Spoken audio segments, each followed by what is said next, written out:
जी तो student set theory के topic को कंप्लीट करने के बाद अब हम अपने नए नेक्स्ट न्यू टॉपिक की तरफ जा रहे हैं जिसका नाम है रिलेशंस।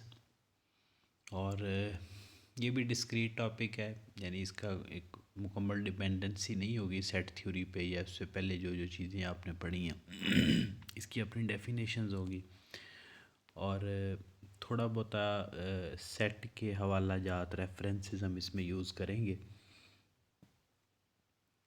रिलेशंस के टॉपिक को स्टार्ट करने से पहले हम दो डेफिनेशंस को देखेंगे, उसके बाद फिर इस टॉपिक को स्टार्ट करेंगे क्योंकि इन दो डेफिनेशंस के बगैर रिलेशंस को समझना मुश्किल होता है। सबसे पहली डेफिनेशन है ऑर्डर्ड पेयर्स। ये क्या है?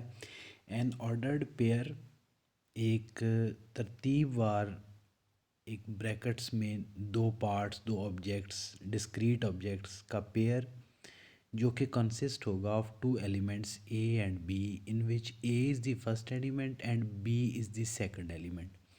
आपने इससे पहले जो सेट पढ़े हैं उसमें शायद आपको याद होगा कि हमने बात की थी कि तरतीब की कोई ज़रूरत नहीं है। वन के बाद टू आ रहा है, वन के बाद थ्री, टू के बाद थ्री आ रहा है, थ्री के बाद फोर आ रहा है, या सेट इस तरह है कि वन के बाद फोर आ गया, फोर के बाद थ्री आ गया, थ्री के बाद टू आ गया। तो जो सेट थ्योरी है उसमें तरतीब ज़रूरी नहीं है, एलिमेंट का उस ऑब्जेक्ट का उस सेट के अंदर होना या ना होना अहमियत रखता है, वो किस जगह पे मौजूद है इस बात की अहमियत नहीं है।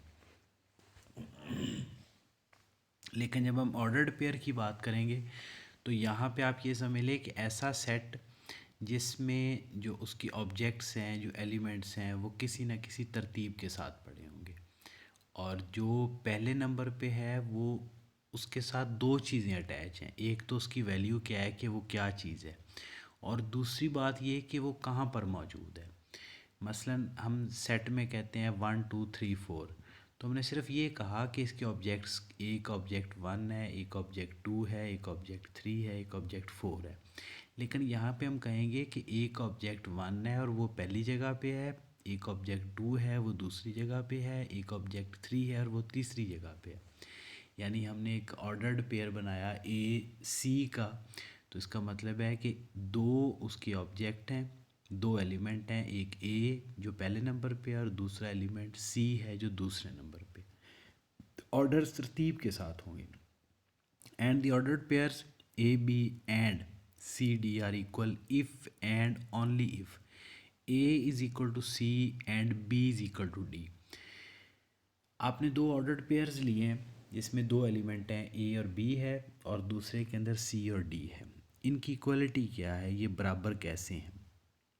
इसके लिए ये नहीं होगा कि ए बी पे आप कोई फार्मूला लागू करेंगे और सी और डी पे कोई फार्मूला लागू करेंगे उसके बाद आपके पास जवाब आएगा। सिंपल, आपने पहले सेट का पहला एलिमेंट और दूसरे सेट का पहला एलिमेंट अगर दोनों बराबर हैं, इसके बाद पहले सेट का दूसरा एलिमेंट और दूसरे सेट का दूसरा एलिमेंट वो भी बराबर हैं, और सपोज़ दो से ज़्यादा अगर उसमें एलिमेंट हैं तो पहले सेट का तीसरा एलिमेंट और दूसरे सेट का तीसरा एलिमेंट वो भी बराबर हैं, तब हम कहेंगे कि A B is equal to C D.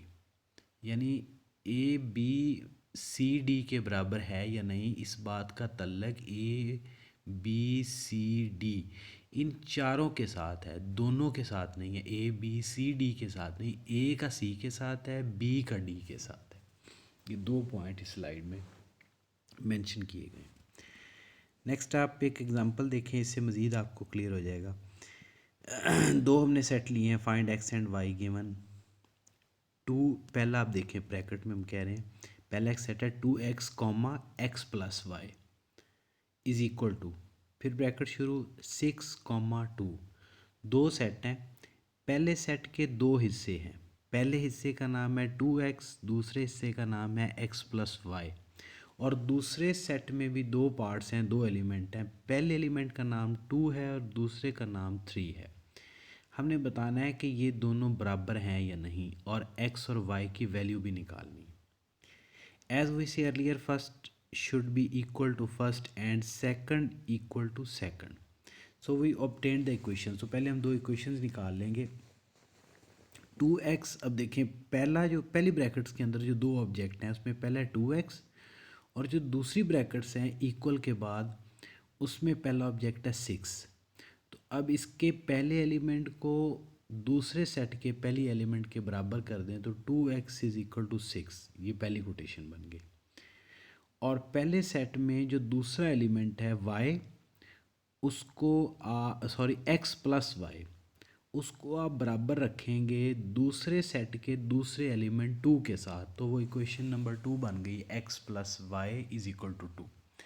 अब आप अगर पहली इक्वेशन को सॉल्व करें और 6 आपने जवाब लेना है तो x की क्या आप वैल्यू रखेंगे कि उसको 2 से मल्टीप्लाई करें तो आपके पास जवाब 6 आएगा, और वो बनेगी 3 मल्टीप्लाई 2 इज इक्वल टू 6, ये बराबर हो गया। अब हमने 3 को नीचे पुट करना है x की जगह पे, और इस इक्वेशन को बराबर लेके आना है, इक्वल लेके आना है 2 पे। अब हम x की क्या वैल्यू रखेंगे 3, क्योंकि ऊपर हमने डिफाइन कर ली 2x इज इक्वल टू 3। अब 3 में हम क्या जमा करें कि उसका जवाब 2 आए, यानी y की क्या वैल्यू रखें, तो y की वैल्यू आप रखेंगे -1। अब x की वैल्यू 3 प्लस -1, जवाब आ गया 2। अब आप देखें 2x is equal to 6, x plus y is equal to 2, where is x is equal to 3 and y is equal to -1। इस एग्जांपल से आप मज़ीद समझ सकते हैं कि ऑर्डर्ड पेयर में एलिमेंट्स का मतलब ज़रूरी नहीं कि डिजिट्स, बल्कि आप वेरिएबल्स भी दे सकते हैं। उन वेरिएबल्स की जगह पे आप कोई उसकी वैल्यू रख के उस इक्वेशन को सॉल्व करके उसका जवाब निकाल के आप ये भी क्लियर कर सकते हैं कि पहला सेट दूसरे सेट के बराबर है या नहीं। आगे एक दूसरी डेफिनेशन आ गई कार्टेशियन प्रोडक्ट, और इसको डेफिनेशन अगर डायरेक्ट पढ़नी शुरू कर दें नहीं इतनी समझ आती, पहले हम एक एग्जांपल देखेंगे जिससे आपको काफ़ी बात की समझ आ जाएगी। एक सेट हमने लिया ए और उसके दो एलिमेंट हैं 1 और 2। दूसरा सेट हमने लिया है बी और उसके एलिमेंट हैं ए बी और सी। और एज़ यूजुअल आपको याद होगा सेट का नाम जो है वो बड़ी ABC में है और उसके जो एलिमेंट्स हैं वो छोटी ABC यानी लोअर केसेस में लिखे हुए हैं। अच्छा, अगर हम ए और बी को मल्टीप्लाई करें यानी ज़रब दें तो अब इसकी ज़रब कैसे मुमकिन है? गौर से देखें इसमें किस तरह से ज़रब दी गई है। ए का पहला एलिमेंट उठाया है 1 और बी का पहला एलिमेंट उठाया है ए और उसका एक पेयर बना दिया है 1a।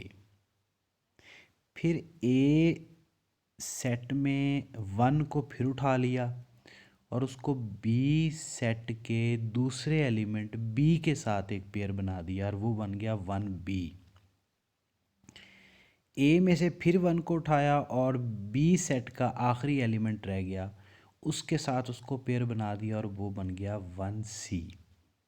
अब इधर 1 के कॉम्बिनेशन इधर बी के साथ सारे पूरे हो गए। अब बाएं तरफ से ए सेट में से 2 उठाया और उसको जाके पेयर कर दिया बी सेट के पहले एलिमेंट के साथ, वो बन गया 2a। इसी तरह अगला पेयर बन गया 2b और अगला पेयर बन गया 2c। तो a ज़रब b, a multiply b, a cross b में टोटल 6 पेयर्स आ गए, 1a 1b 1c 2a 2b 2c। ये जो आपने प्रोसेसिंग की है इसको हम मैथ की ज़ुबान में कहेंगे कार्टेशियन प्रोडक्ट। डेफिनेशन आपको मैं बाद में पढ़ाता हूँ, बस आप फ़िलहाल ये समझ लें कि है क्या चीज़। अच्छा, इसका उलट भी हो सकता है और ये याद रखें ए मल्टीप्लाई या A cross B is not equal to B cross A. अब बी क्रॉस ए करेंगे तो क्या होगा, बी को बाएं तरफ ले आए, ए को दाएं तरफ ले आए और बी का पहला एलिमेंट उठाया ए और उसको जाके ए के पहले एलिमेंट से मैच किया, वो पेयर किया, वो हो गया 1, तो हो गया A1 A2, वो दोनों ख़त्म हो गए। फिर B1 B2, वो दोनों ख़त्म हो गए। फिर C1 C2, ये B क्रॉस A हो गया। अच्छा, A को आप A से भी क्रॉस कर सकते हैं। A में दो एलिमेंट हैं 1 और 2। 1 पहला एलिमेंट और दूसरा बार भी A ही है तो उसका पहली एलिमेंट भी A ही है, तो 1 1। फिर 1 को दूसरे एलिमेंट 2 के साथ 1 2। अब ए का दूसरा एलिमेंट 2 लिया और ए का फिर पहला एलिमेंट 1 है तो 2 1 और 2 2। और इसी तरह बी क्रॉस बी में भी आप देख सकते हैं A B A C, B A B C onward. ये जो हमने मल्टीप्लिकेशन या एक मैथमेटिकल कैलकुलेशन परफॉर्म की, इसे हम कार्टेशियन प्रोडक्ट कहेंगे। अब आए आप इसकी डेफिनेशन की तरफ, फिर मैं स्लाइड कंप्लीट कर दूंगा। ए और बी दो सेट हैं, B sets. The Cartesian product of A and B denoted by A cross B is the set of all ordered pairs. सारे के सारे ऑर्डर्ड तरतीबवार पेयर्स, जोड़े ए और बी। अब यहाँ पे ए और बी छोटा लिखा हुआ है, यानी ए और बी अब आप उसके एलिमेंट्स ले रहे हैं। ऊपर जो ए क्रॉस बी लिखा हुआ है वो सेट है, ए क्रॉस बी सेट। अब नीचे ऑर्डर्ड पेयर्स ए बी, छोटी बी सी लोअर केस में, ये उसके एलिमेंट्स हैं। Where A is in A and B is in B. A cross B का मतलब है सारे के सारे पेयर्स उसी तरतीब के साथ कि ए में से आए, बी में से आए, उसके जो सारे पेयर्स बनेंगे उसको हम कहेंगे कार्टेशियन प्रोडक्ट। और सिंबॉलिकली हम लिखेंगे A cross B is equal to A comma B, braces में आ गया, where is A belongs to A and B belongs to B.